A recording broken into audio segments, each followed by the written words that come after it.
Semakin tinggi air, semakin DO-nya rendah. Nah, ketika bibit kecil itu membutuhkan menenggak udara ke atas. Jadi ketika dia lebih tinggi takutnya gagal adaptasi seperti.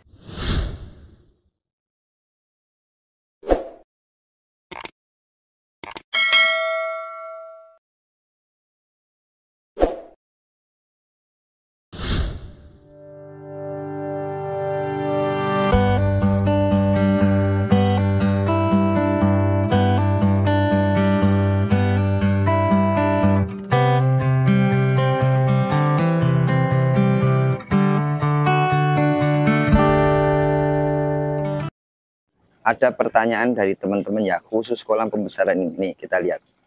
Pertanyaannya adalah berapa tinggi air kolam? Tinggi air kolamnya adalah 50 cm dari tebar bibit ya, karena tebar bibitnya adalah 9-10. Nah, beliau bertanya lagi seperti ini.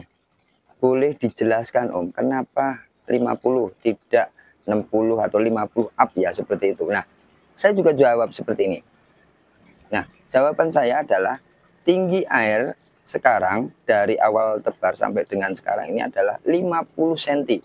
50 cm itu syaratnya adalah ketika kita tebar bibit ukuran 9-10 ya 50 cm itu udah tinggi. Nah, kalau tebar bibitnya 34, 45 atau 56 ya itu lebih rendah lagi begitu. Bisa jadi 30 sampai 35 cm seperti itu. Disesuaikan ya. Kenapa alasannya? Kenapa seperti ini? Jadi semakin tinggi air, semakin DO-nya rendah. Nah, ketika bibit kecil itu membutuhkan menenggak udara ke atas. Jadi ketika dia lebih tinggi takutnya gagal adaptasi. Seperti kita akan coba lihat di belakang saya ada pipa-pipa ya. Nanti kita akan setting supaya teman-teman lebih paham seperti apa. Saya akan jelaskan di pipa dulu ya. Pipa ini penambahannya adalah 10 cm. Ini kurang lebih 15 sampai 20 ya. Saya tidak ukur karena memang dia adalah di settingnya ada dibakar dulu. Setelah itu dimasukin supaya ini tidak tentu, beda sama dengan pipa settingan pabrikan ya, beda. Nah, penjelasannya adalah airnya itu dari tebar bibit itu ada 50 cm ya, kita lihat 50 cm dengan kriteria tinggi kolam saya adalah 80, tapi untuk waktu awal ini pondasi ini dicornya adalah 5 cm ya, artinya tinggi airnya kalau full ya itu adalah 75. Nah, 75 itu 75 nggak mungkin kan dia full kan. Nah, makanya kita setting 50 seperti ini. Kita akan penambahan pipa ya seperti ini ketika ada dinaikin, karena ikannya sudah berukuran sangkal ya.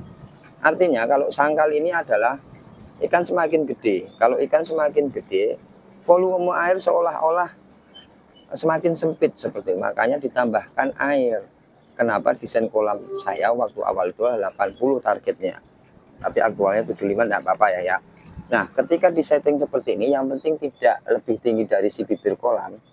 Sebenarnya ketika hujan masuk, karena ini ada full matahari, full hujan ya, ini tidak akan limpas gitu. Kalau ini pipanya misalkan disetting begini ya, ini akan limpas ke sini, lelenya keluar semua gitu. Makanya ada penambahan pipa ini ketika ya ukuran sangkal.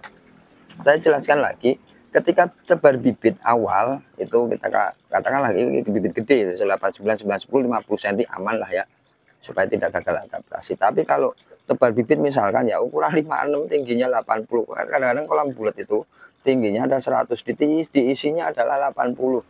Nah, di situ itu yang membuat ikan gagal adaptasi seperti itu. Jadi disarankan untuk tebar bibit itu sesuai ukuran bibit itu sesuai dengan tinggi airnya. Jangan sampai tinggi airnya tinggi banget, ukuran bibitnya kecil seperti itu. Nah, ketika sudah besar seperti ini, kita tambah airnya naik supaya volumenya seolah-olah bertambah. Nah, katakanlah ya, tebar bibit 9-10 katakanlah. 9-10 itu volume air 2250 liter itu tinggi 50 cm. Nah, ketika ikannya gede gitu, jadi 2250 cm itu dipakai buat kecil ikannya. Tapi kalau udah gede ini kan volume airnya akan berkurang karena si volume air itu kemakan sama si lele yang sudah membesar. Makanya ada penambahan seperti itu. Nah, begitu ya teman-teman ya. Karena ada pertanyaan dari teman-teman, saya jawab. Takutnya tidak paham by tulisan, saya akan buatkan video seperti ini. Nah, ini ada jawaban dari pertanyaan teman-teman ya. Mudah-mudahan paham. Untuk desain kolam itu disarankan minimal tinggi airnya untuk pembesaran adalah 50 cm.